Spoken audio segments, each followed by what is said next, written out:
Hi everyone, I'm Danielle Scruton.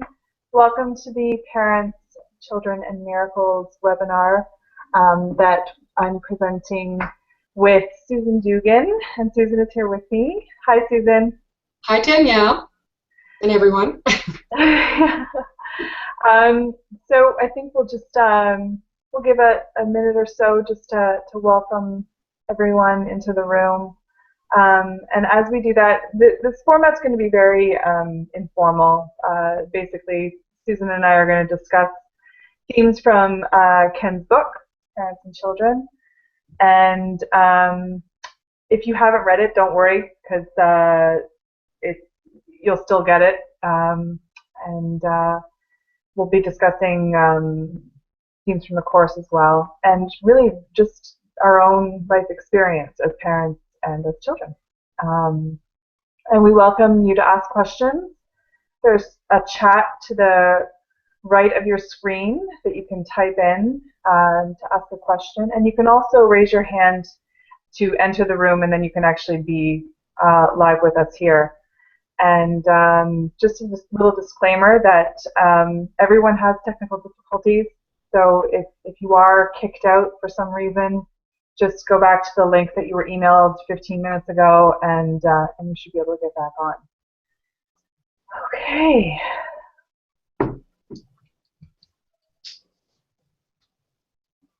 All right. So let's go ahead and get started. So as I said, Susan Dugan's here with me, and Susan has a wonderful website that you can check out. It's foraysinforgiveness.com, where she blogs beautifully about her forgiveness opportunity. So I encourage you to check it out.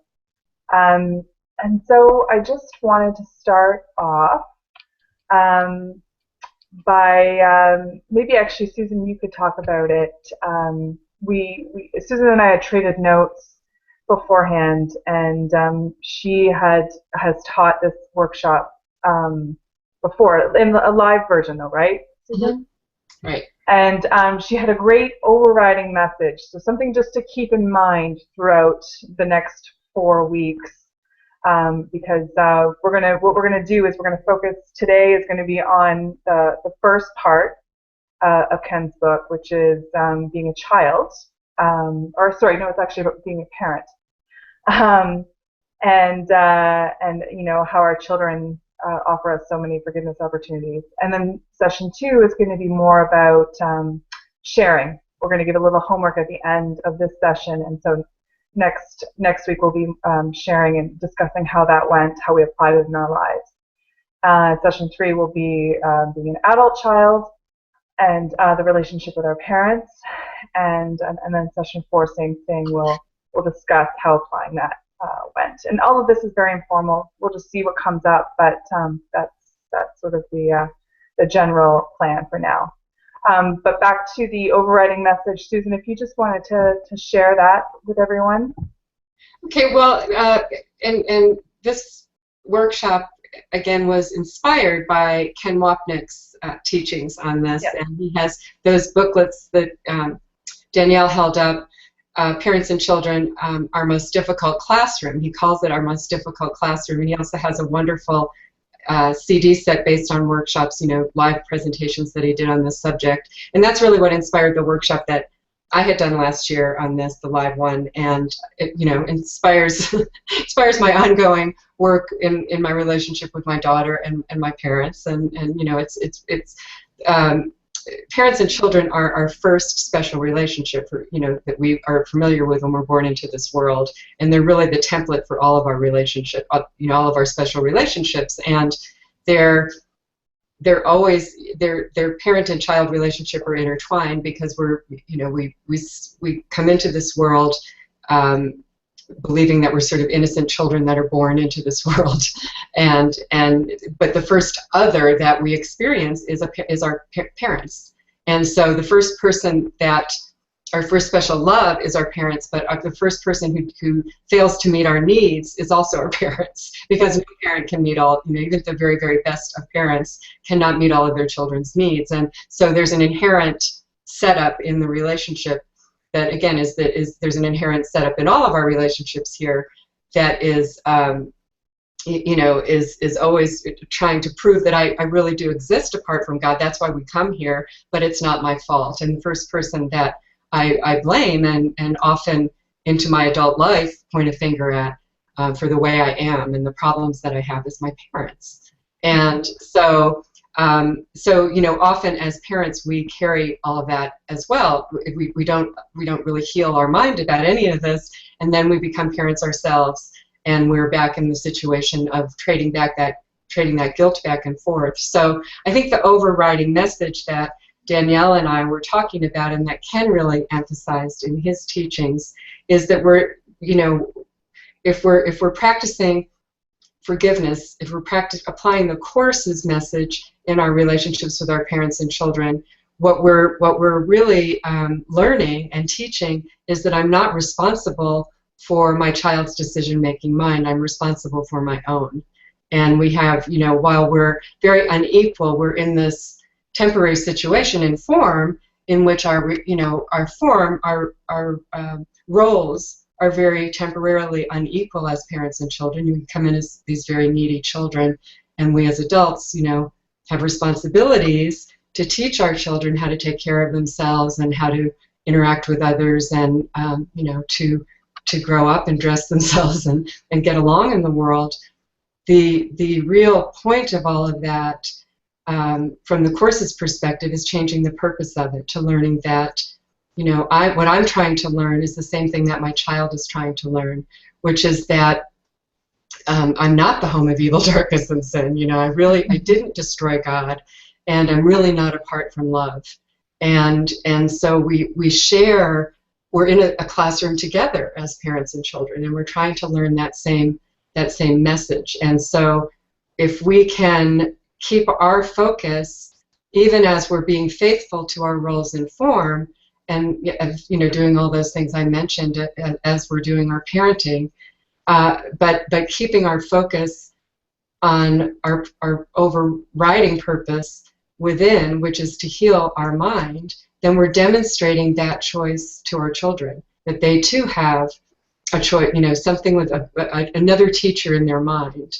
And these are just words that I'm describing it with, and Ken uses, but that spark, that Holy Spirit, Jesus, that right mind is within us all. We all have an ego, and we all have this part of us that knows we're not separate from God and sees no differences, sees past these superficial differences to the need of every heart that the Course talks about, which is to find our way home, to awaken, to learn that God, we didn't, nothing we have done has changed God's love for us, and that's reflected by teaching our children that nothing they do changes our love for them, even when they screw up, even when we were talking about this yesterday, or maybe I don't know, this past weekend, I think. As I was saying to you, so I have two small children. Susan has a daughter that's grown. I think she's 21. 23 now. Yeah. 23. Oh my goodness. Okay. So I have two children. My daughter's 10 and my son is 7. And I was telling Susan that we were recently in Disney World, and I mean, talk about the perfect playground for forgiveness, right? For the ego to get involved. So it's it's hot and it's incredibly crowded, and this is our 3rd day at Disney.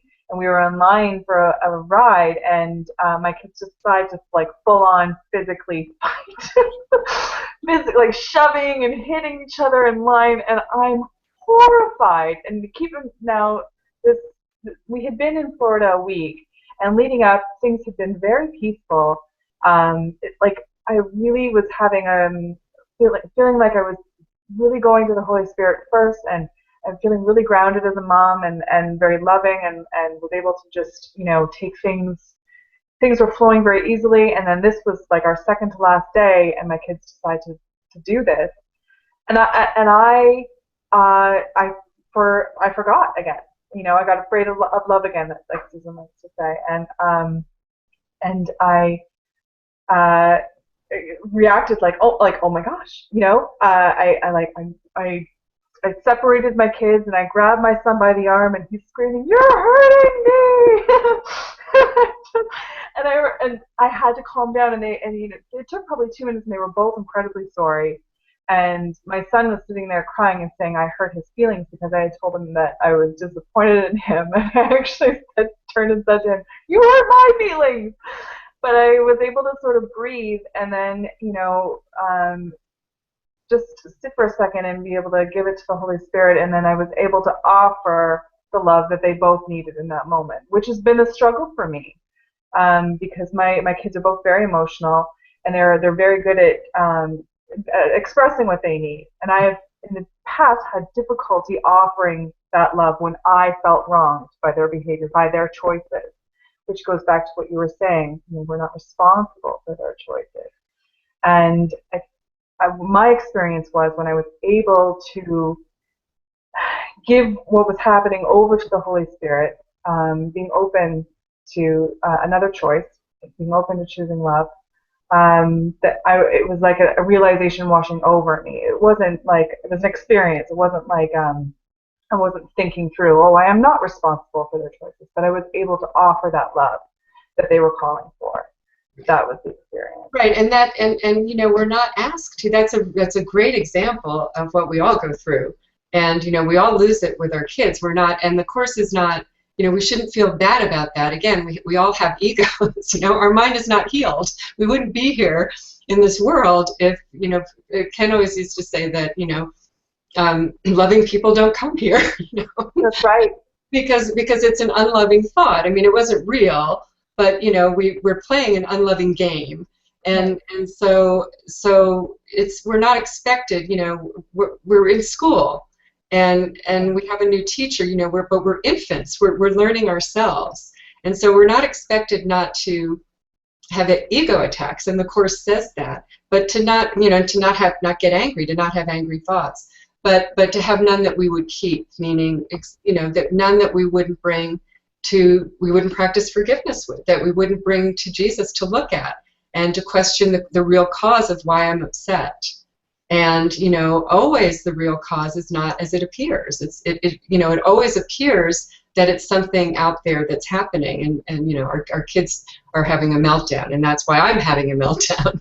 Yeah, I've got an excuse for being unloving right now. So I join them, as Ken would say, so I jump right into the sandbox with him and start throwing sand around, and that's the message that teaches, which is the ego's message, is that.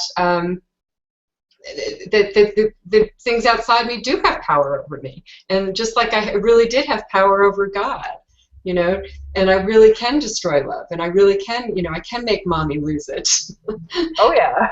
And, all kids want to do that. It's not, and all moms want to do lose it because again, our ego speaks first, and that's not, we're not expected not. So we shouldn't be judgmental of ourselves when that happens. It's just exactly what you did was, it sounds like a great practice of what the Course is teaching. You caught yourself. I mean, the sooner we can catch ourselves, the better, but very often it's a backward process of we've already lost it, and then we back up, but you did question it. So, that was being a good Course student. You stopped and said, wait a minute, there's something else happening here, and there is another teacher in my mind. And at that moment, when you were able to step back and really question the cause and look at it with a different teacher, that was when the experience happened, in which you see that you don't really want to teach that you're disappointed in your children. That's because really we're disappointed in ourselves. I mean, that's our own guilt that we're looking at. It's always reflecting that fundamental guilt over believing secretly, because we forgot we made this up, but secretly believing that the tiny mad idea that I could create a different will, a different self than God, that it had real effects, and now I'm banished. And now I'm in deep trouble, and I have to defend myself all the time, and I've got to constantly be the innocent one, even with my children, right? It's them, it's not me. That's what we do. I mean, but children are also our greatest opportunity for healing, because they are, there are they're our longest relationship, they're our first relationship, they're where we invest so much of our personal identity, and where we're going to get triggered, you know, because it reflects, we believe that if my kid's acting out, that somehow reflects on me as a mom, you know. If I was a better mom, they wouldn't be acting out, or people are going to think I'm a bad mom, or something like that, you know. And so it's not, I mean, that's not true. Kids are making their own choices. That goes back to the overriding message, you know. I have a decision-making mind, and they have a decision-making mind. And, right. you know. And our job is to guide them back up. There's a question here. I guess it looks more like a comment from Margaret. She's saying it's just so hard not to be judgmental of myself when I've lost it. 12-year-old pushes me to the point where I sometimes do lose control. Gosh, I hear that. Oh, yeah. And I mean, that's what their job is. You know, that's why they're here. I mean, that's why, you know, that's why it's such fertile ground for the holy relationship, for forgiveness. You know, this is I just identify so completely with that. Learning to be gentle with myself when I have not been a perfect mom has been huge for me, right. Because it was so easy to feel guilty because they're the innocent ones, right? And I'm the one losing control. Those are the roles that we're supposedly playing, and Jesus is calling us to see that there are no separate interests, that there is no difference, and that really all we're being called to do is to be the saner one in that moment, like we were talking about the other day. It's about being able to, if not in the moment, then at some point later on, being willing to see that. To see our innocence, you know, to see that we are going to be triggered by these little people who aren't. They grow up. So you have a 12-year-old. I didn't catch the name of the person who commented. Margaret. So, but you know, and as these little ones become bigger, they become even better at manipulating, and then they do when they hit puberty, they do the classic.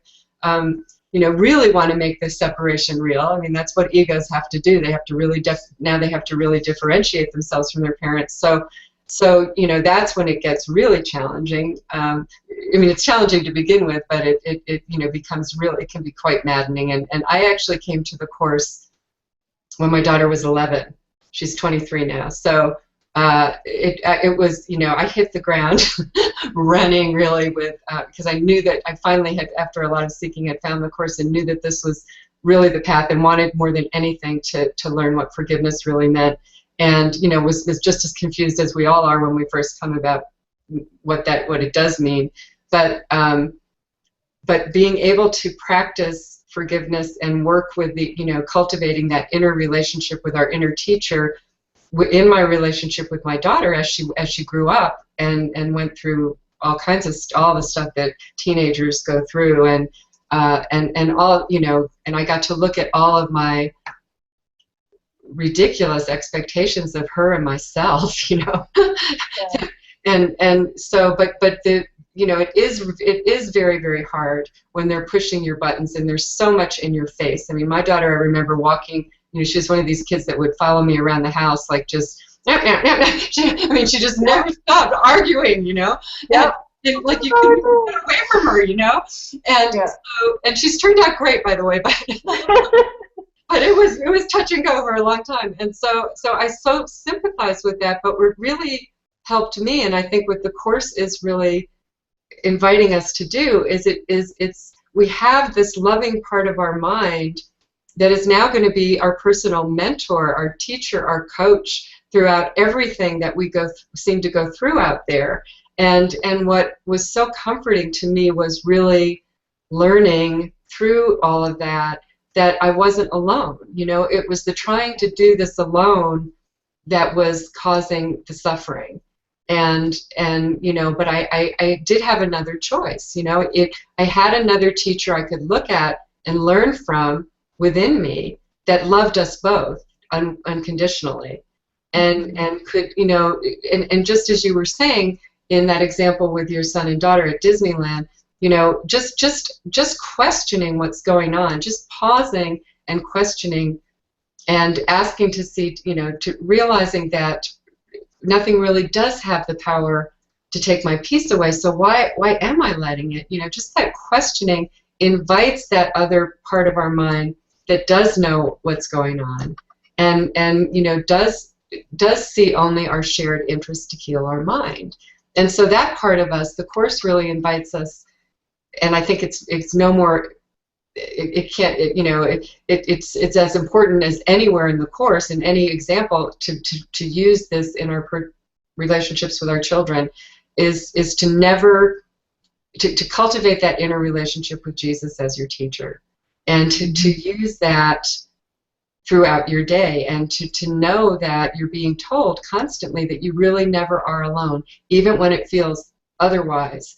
And you have a coach as you go through your parenting that you can check in with all the time about what's happening, and again, he's teaching us a lesson that is beyond specifics of behavior. The behavior, whatever needs to be done in form, you'll just know. It will just flow from, once you become right-minded and have that, again, see your own call for love in whatever's happening, and no longer see it as me versus my son or my daughter, but our shared interest of healing and learning that we're still loved. Then something just shifts, and if that's really done for us, we just open the door of saying, maybe there's something else going on here. Could you help me? Yeah, I think that's so key. And I'm finding that, I always thought that I should have some sort of system as a parent, like beyond just having normal limits, but I should have almost like a curriculum. I don't know.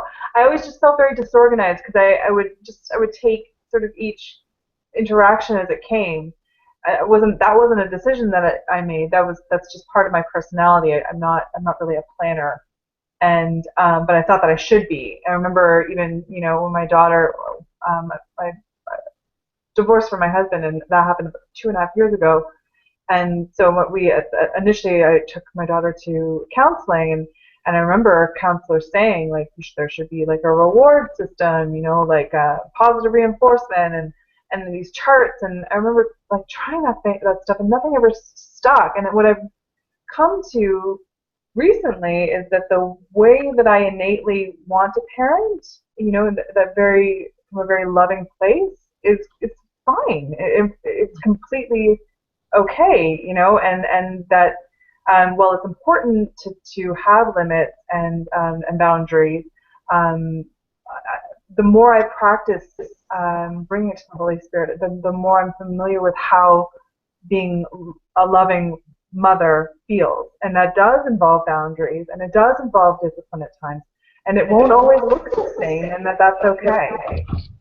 Right. And it won't always look the same, again, because it's not about the, necessarily the world's way of looking at this at all. It's not about me being in control. No. And that's what that's a shift that I came to, because I thought that, because when my marriage did end, I was going through my own emotional stuff, and I felt out of control often, and even as a mother. And but what I've come to see is that it's not about that. It's about us, my kids and I coming together, and knowing that like love will carry us through it. Whatever it is that we're going through, love will carry us through it. And then we do have another question here from Erica. She says, how do you handle discipline, or in general when you know the child is testing your limits at ages 1 and 4? Oh, God bless you. I generally repeat myself, go to eye level, and remove them from it when they continue to do what I said not to. But my mother wants to punish, and we are living with her right now. Right. Well, from the Course's perspective, I would just say that there's no, the Course would never really tell you directly how to do, which way is right and which way is wrong. I mean, it really is about again, where are you coming from in your mind, and and it's really coming from a place, you know, you can, if you're right-minded and you're not in any way trying to fix or change or have expectations of your child doing, you know, conforming to something, then you know, it doesn't really matter what approach you use. You know, you can do the timeout thing, or you can do, you know, I mean, some people are more rigid than others in their rules and things like that. I mean, so the course doesn't give any advice on the actual techniques that you would use, but it does. But what it does do is really, again, concentrate on, you know, which teacher am I? How am I feeling right now as I'm working with my children, as I'm setting limits with my children, and if I'm feeling, you know, if I'm right-minded, I'm going to be feeling gentle and kind, and you know, okay with whether they do it or don't do it. And Yeah. you know, I mean, I won't have the, and that's very, you know, again, that need to control is very, very strong, and we feel like failures because the world often tells us, you know, I mean, it's like, you know, the child has to conform, and but what we're when we're kind of bullying in a way our children into doing something, or manipulating them into doing something, what we're teaching is the ego thought system. We're not teaching, you know, that we're teaching the lessons of the ego rather than the lessons of healing through Jesus, Holy Spirit. And so we're certainly not teaching them how to, that they have a choice. You know, because what they're doing, if they comply, they're complying out of fear, and that's not, you know, I mean, that is not really helpful. So you know, you can certainly set rules and give them timeouts, and I did timeouts and stuff like that with my daughter, and you know, and sometimes it worked, and sometimes it didn't. You know, I mean, if you consider work, that she would, you know, continue to throw a tantrum or not continue to throw a tantrum, or be mad at me, or, you know, whatever. But really, the greater lesson that you're teaching them, you know, even if you're just holding a kid that's losing it completely and having a tantrum, and you know, you're holding them and saying, you know, I don't, I have to do this so you won't hurt yourself, because I do remember doing that with my daughter, because she was just, you know, being so out of body. And but you know, that so in that case, I mean, I've got her in a straitjacket in a way, you know. So, but if I was angry and I was doing that, I would be teaching her, you know, again, a different lesson than if I'm connected with my own right mind and just teaching that I love you. You know, right now I'm afraid that you're going to hurt yourself, and so I have to do this. But you know, but I know that you're, you know, that I know that you're not going to hurt yourself, and you're going to be okay, and this is going to pass, you know, and you're going to learn how to self-control this. But right now you forgot, you know, so you can That's key. You mentioned champion. Go back to how in the moment. So important because but that, you know, that could or could not be loving. I mean, that same behavior, and just to be aware in that moment, right. To shift into loving, especially when there's a child screaming at you, is not always easy. No, it's not easy. You know, I've been there, but you know, what I've been able to come to as I talk more and more, when my daughter is screaming at me, I'm able to see it's not about me. This isn't something I have to take personally right now. Absolutely.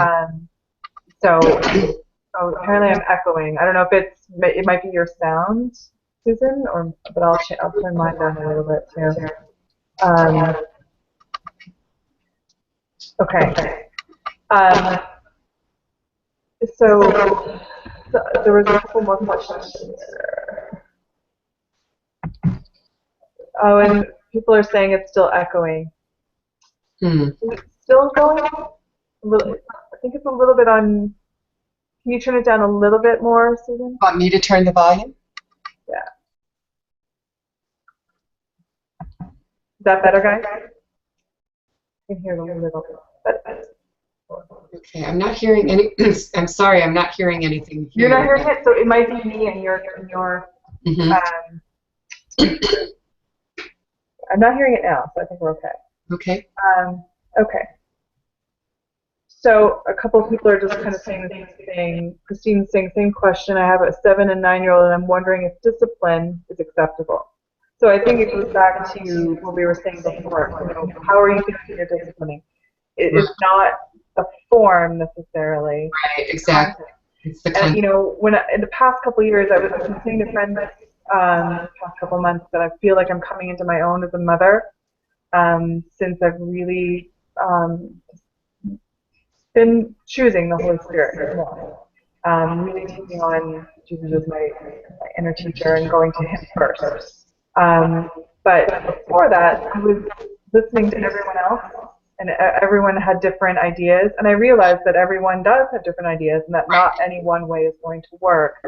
And so, if you're paying attention to yourself and how you feel, and to keep doing what feels loving, and know that will shift and change depending on your child, depending on the situation, I think that that's okay. I think it's building trust in yourself, and building trust with your inner teacher.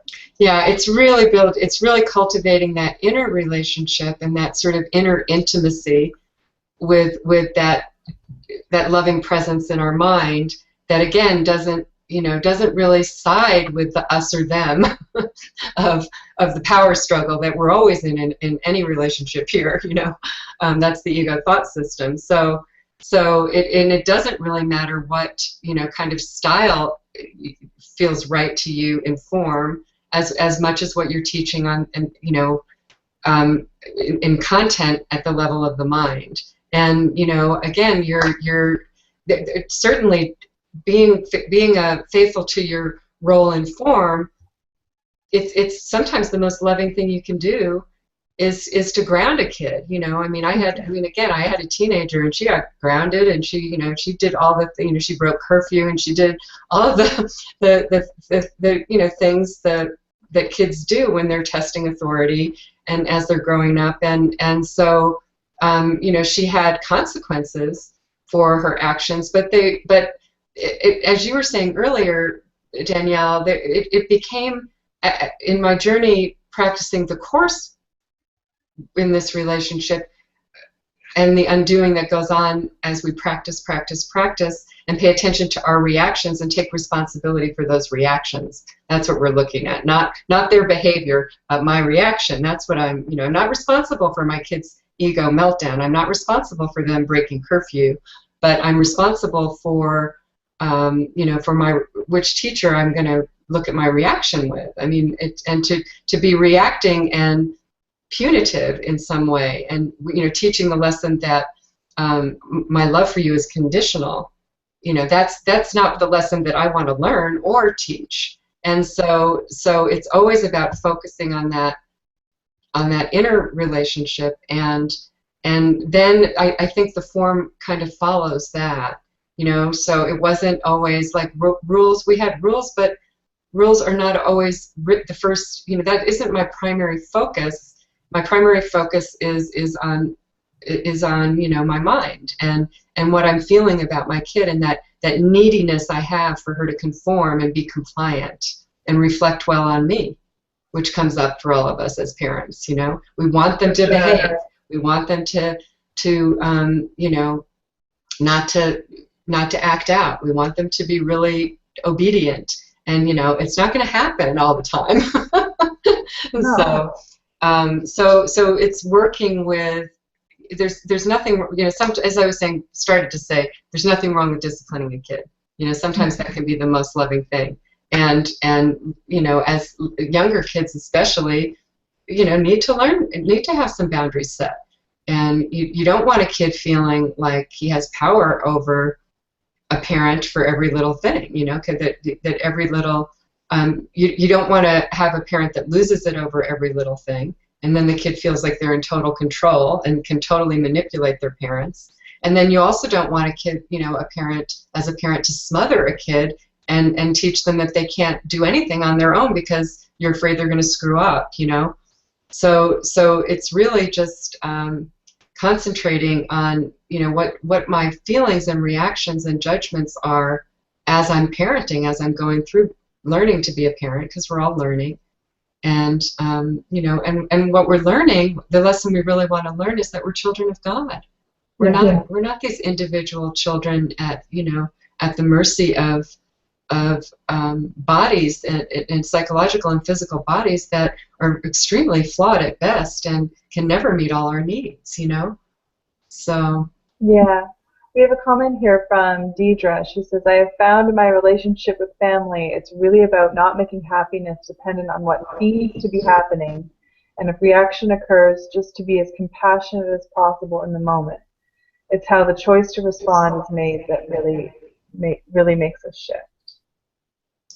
well, and being right, and I mean, and when we're not compassionate, then realizing that we became afraid again. Because we're not compassionate all the time. I mean, if we could be compassionate all the time, then we really wouldn't need the course. but compassion is what out of this process of connecting with our right mind. Compassion is the result of that process, because we see that we're the same. That everybody, no matter how they're acting this out, this thought of separation is a very scary and guilty thought.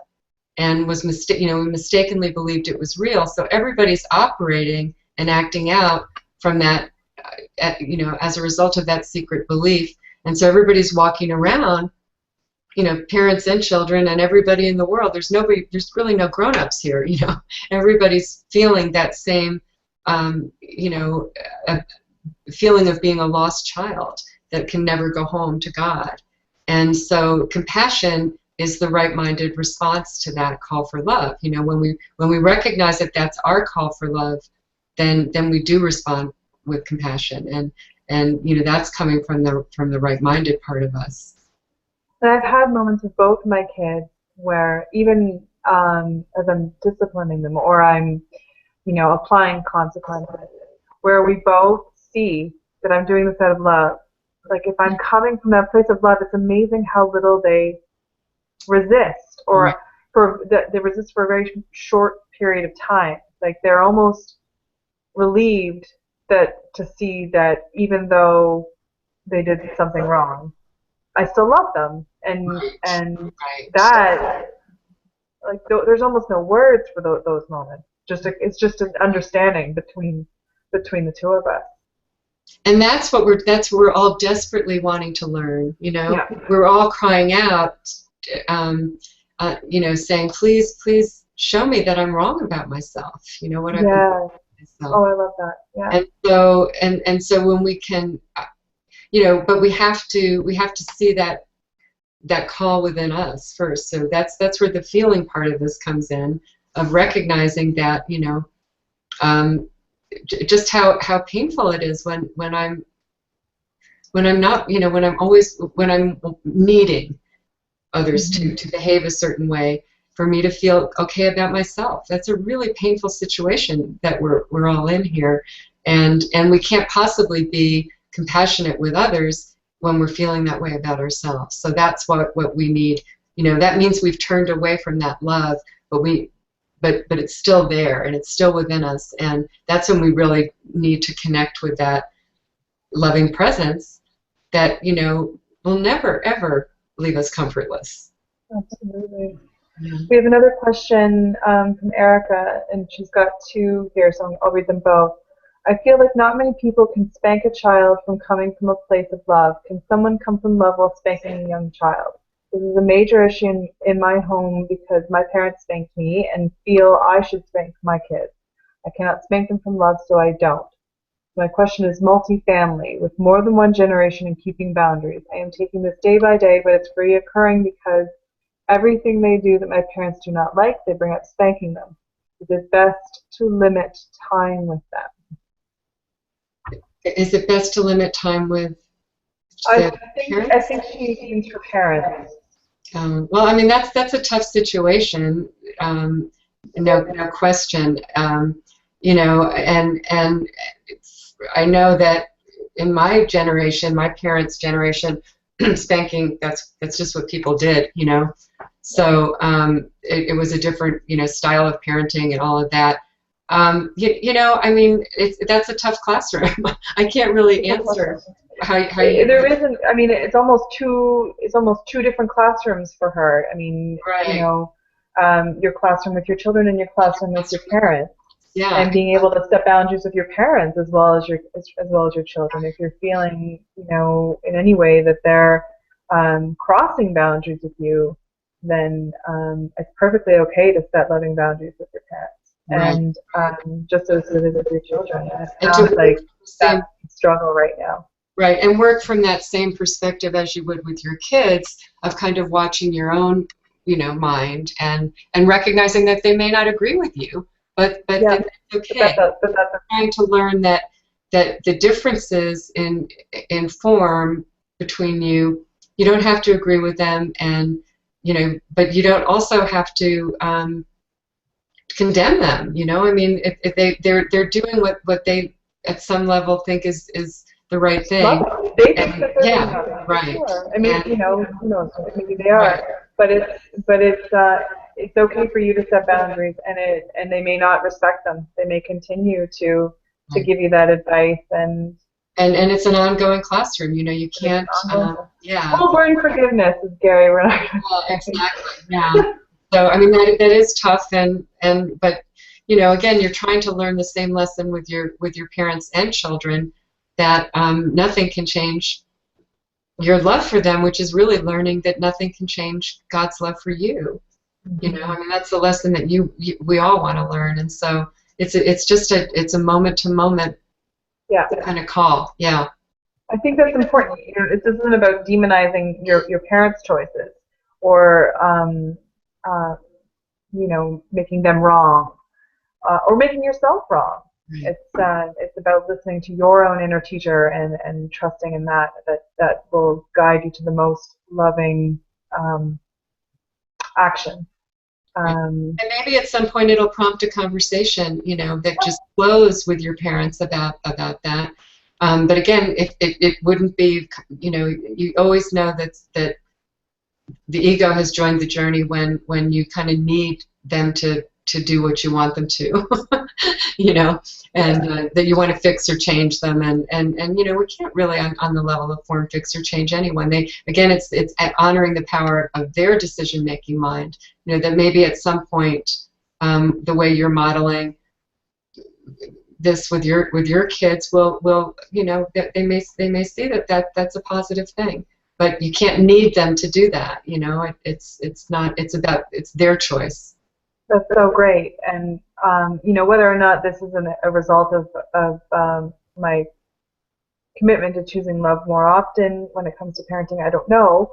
But whereas I was getting all these different opinions about what I should do with my kids, when I made the decision that I was going to listen to my inner teacher, and that I can do this, and I'm not alone.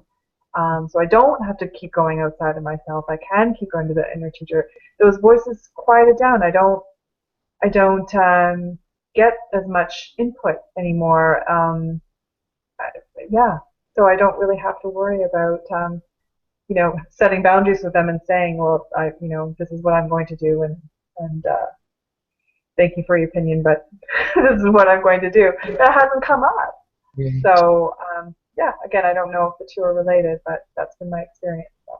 Right. Well, and it is just a journey. It's a practice, and we're learners. We're in school, so whatever. And over time, as this plays out, we are really we're changing the purpose of all of our relationships through our relationship with through practicing this in our relationship with our children, and that's a huge healing that's going on there. It's changing the way we look at it. Margaret has a comment here. She's saying, I have learned that discipline and sometimes disappointment is not a terrible thing for a child to experience. It is how children learn. I find when I try to go it alone without God is when it is toughest. Mm-hmm. Yeah. Mm-hmm. That makes complete sense. Right. And again, and I think it's important to say, and because I had to learn this, that part of us doesn't want to ask for help with this. Part of us doesn't, there is a part of us that does want to go it alone. I mean, that was the whole reason that we just wanted to say, the whole idea that we could separate from God in the first place was the idea that we could achieve a better reality, that we could create an alternative reality that an individual self that was better than what God offered. So we have this little rebellious spark within all of us, and that's the authority problem that the Course talks about. And our real authority problem was the authority problem that we believe we had of challenging God, successfully challenging God, and then feeling this enormous guilt over the consequences of that, even though it never, in truth, it never happened. But that's, in the parent-child relationship is acting out that authority problem on both sides. And so, the children are always acting out the authority problem at the parent, but whatever unresolved authority problem the parent has is being acted out too. And, and that goes back to our own relationship with our own parents. But again, all of that is just reflecting that secret belief, that secret authority problem that we believe we had with God. And so, that we're always trying to defend ourselves against the guilt that we feel over that.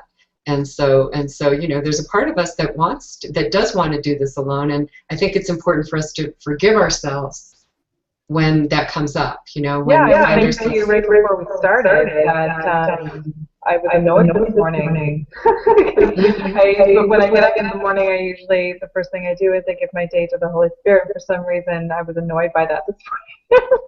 I don't have time for this. I don't have time to give my day over to you.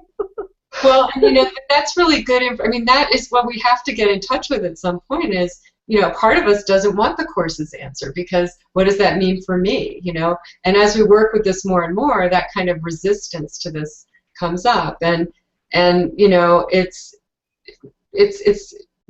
we feel bad about it, I think. We really beat ourselves up about it. I know I do.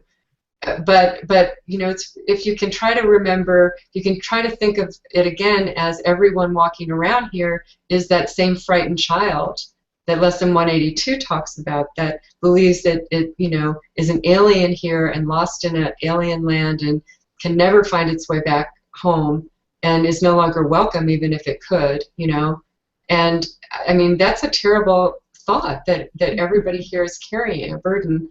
And so, if you can try to be compassionate with yourself when you find yourself, in those ego states, and just remember you became afraid of love again. That's all it is. That's really, and that's a mistake because love doesn't condemn. And so why should we, Yeah. Jesus would never condemn us. He doesn't judge us as our teacher. He doesn't flunk any students. He waits patiently. Right. Forgiveness is still and quietly does nothing. It merely looks and waits and judges not. And he waits. He knows we're scared, and so we really can bring all of it to him because he's seen it all. He's heard it all. Seen it all. You just believe it. Yeah. So we're down to our last sort of 10 minutes. And Susan and I, like I said before, had traded notes before we came together tonight, and we both thought it was important to leave you all with something you can take with you the week to apply.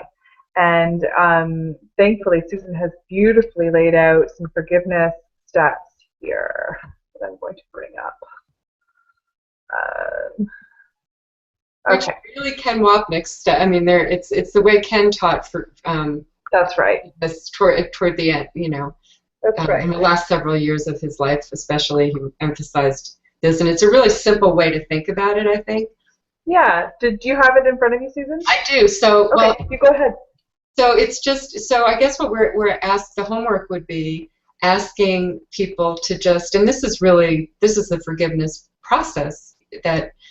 We're really being asked to practice all the time, but to focus especially on your relationships with your children, or if you're, if you don't have children, you can use this with or a grown child and have a parent that isn't, that you're have issues with, or is having physical or problems of growing older, you can work with that. But so it's just really practicing the 3 steps of forgiveness, and the first step is I'm not upset for the reason I think. So whenever you're feeling something coming up, some kind of trigger with your kid acting out, or something happening at school, or any myriad of things that come up with kids, and feel yourself beginning to lose it, beginning to get upset, to really just try to pause and within your own mind, and take just a moment to remind yourself that this is not really, I'm not upset for the reason I think, which is lesson 5 in the workbook of A Course in Miracles, and to just entertain the possibility that maybe I'm wrong about this. Maybe it's not really because of my kid. That there's something else going on. And of course, the something else that's going on is always that we became afraid of love again. We want to, that guilt rises up in the mind over what we believe we did to God, and we projected it outward, and we're experiencing it as an incoming attack. But you don't have to think about all that. Just practice the questioning. I'm not upset for the reason I think. What else might be going on here? And then the second step is just, I could see peace instead of this, and that's lesson 34. And it's really reminding ourselves that nothing outside my mind has the power to take my peace away. That's a lie. I mean, again, I have a choice here. I have a right mind, and I am really a decision-making mind, and my choice to throw peace away was my choice. Their choice to act out is their choice to throw peace away in that way. But if I'm reacting, then I'm the one who's throwing my peace away. And so to just so I could see peace instead of this is step 2, and then step 3, which is really the result. It's not really an active step at all, but it's those first 2 steps kind of just open the door to the third step, and that is, please help me to see this differently. You will begin to see it differently if you take those first 2 steps, because you don't know what that differently is going to be. This is why you need help. That's where the inner teacher comes in, and so you're just really opening the door to show me. I want to learn, but that takes my resigning and admitting that resigning from being my own teacher, and admitting that I don't know what's in my best interest right now. So show me, So it's just, I'm not upset. Step 1 is I'm not upset for the reason I think. Step 2 is I could see peace instead of this. And step 3 is just, please help me to see this differently. And stop. Just stop. And Yeah. you don't have to, don't expect, don't try to figure out what's going to happen. You keep practicing it.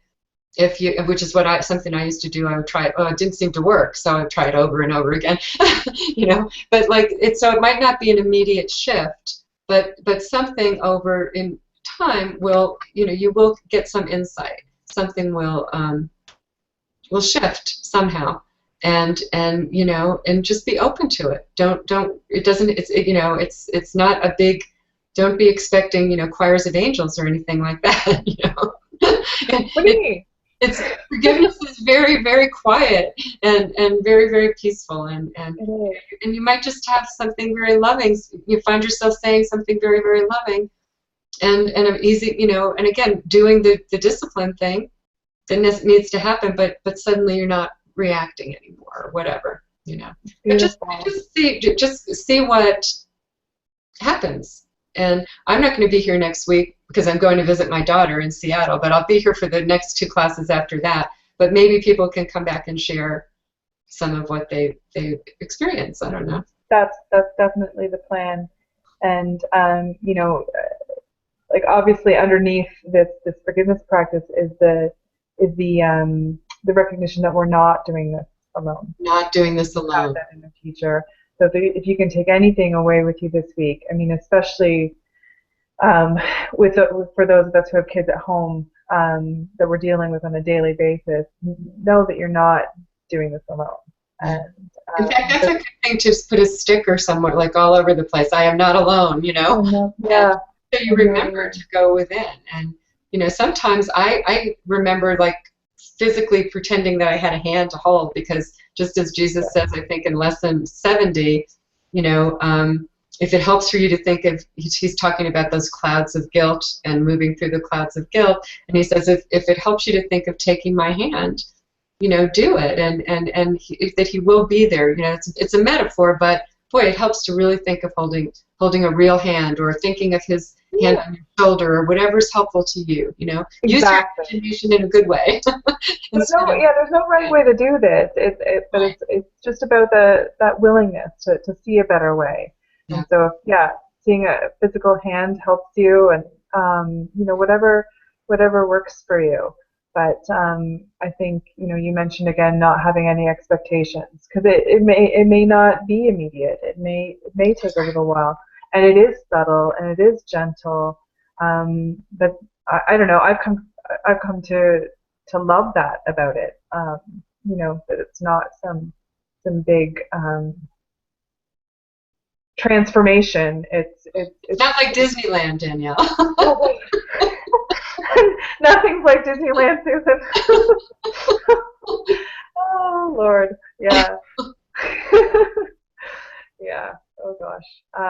But so everyone, if you can just take that with you through the week, and next week we'll be discussing what happened for you, and I'll definitely share some of my experiences. And next week, absolutely, you can come into the room. I know today was more Susan and I presenting, but absolutely, we'd love for people to come into the room and come on screen and share what's going on for you. And we're here for one another. We're joining for the same purpose, to remember that which we never left. So, did you have any final thoughts, Susan? No, I think I just that idea of really not doing this alone, I think is really important, and also just being kind to the child within you, as you go through this. And there's parenting is the hardest job I think I've ever had, and so and it's also, but the enormous healing. I can't say enough about how much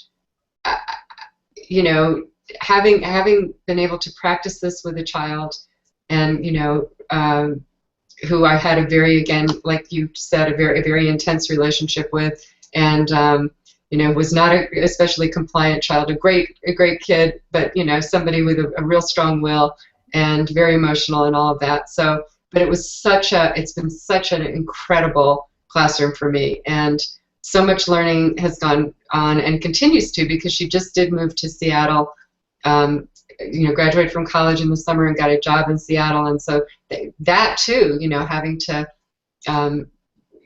finally you have this your big great adult relationship with them, and they leave, and so that was like pretty bad too. So I really had to work with that whole thing, that neediness that we feel as parents. That and how dependent we are on our children's love, and to really let go of the form, but still to see that love can never leave us, and so the learning that takes place and continues to take place for the rest of our lives with our parents and children is if we change the purpose of it, if we change our teacher and are willing to make it a classroom, I think is what will the relationship that may help us the most to heal our minds and learn to awaken to what love really means. So, yeah. Beautiful. Thank you so much. I think that's a great place to end. So, we'll all meet here without Susan next week at 7 o'clock Eastern time. Thank you so much for everyone for participating and for all your questions. And we'll see you again next week. Thank you. Bye.